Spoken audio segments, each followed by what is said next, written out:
Hello, preschoolers.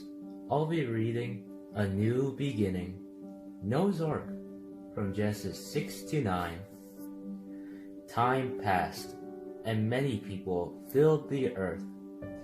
Everyone, everywhere had forgotten about God and were only doing bad things all the time.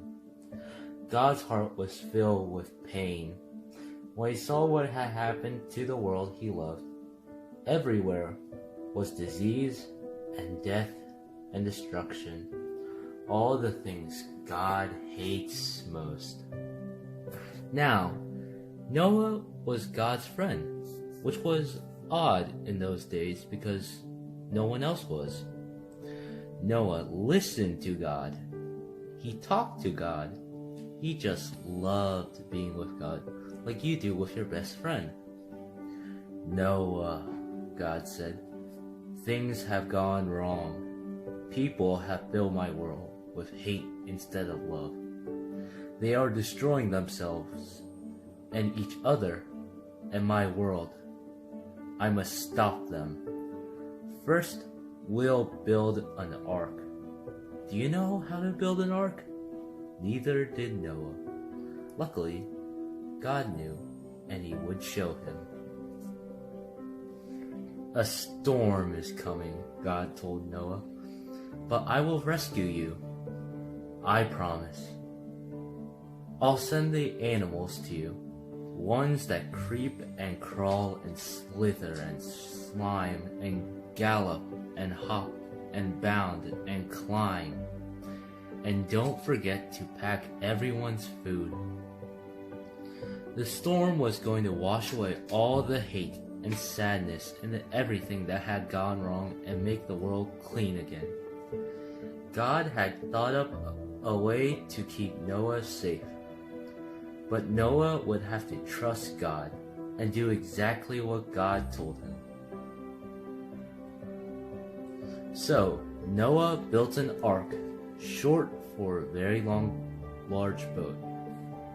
Noah's neighbors came out to watch and point and laugh, because they didn't believe Noah about the boat or the storm or needing to be rescued. And Noah must have looked rather silly. His boat was in the desert. The desert was nowhere near the sea, and there wasn't even a cloud in the sky. Why would anyone need an umbrella, let alone a boat? But Noah didn't mind so much what other people thought. He minded what God thought. So he just did what God told him to do. When the ark was ready, God said, "All aboard!" And Noah's family and all the animals climbed inside. Then God shut the door.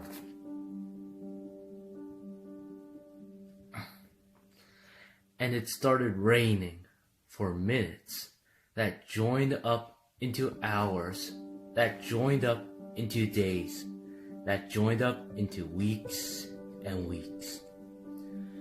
And the rain joined up into puddles, that joined up into rivers, that joined up into lakes, that joined up into a flood that covered the whole world. Their boat that had once seemed so big suddenly seemed very small.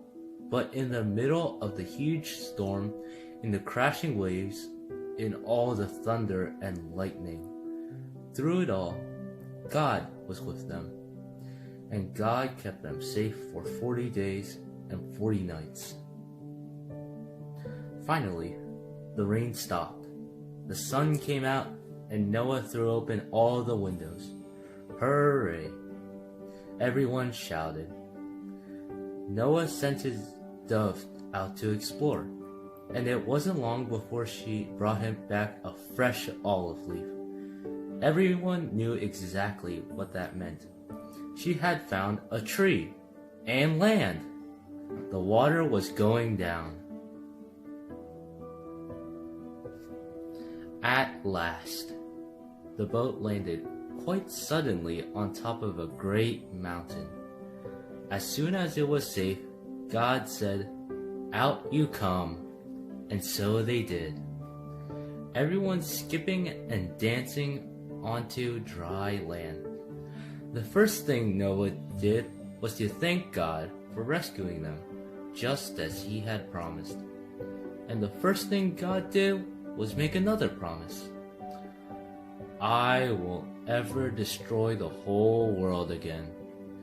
And like a warrior who puts away his bow and arrow at the end of a great battle, God said, see, I have hung up my bow in the clouds.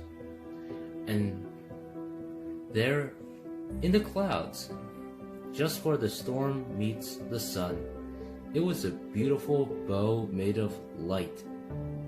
It was a new beginning in God's world. It wasn't long before everything went wrong again, but God wasn't surprised. He knew this would happen. That's why before the beginning of time, he had another plan, a better plan.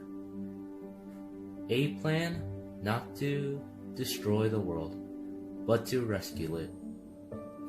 A plan to one day send his own son, the rescuer.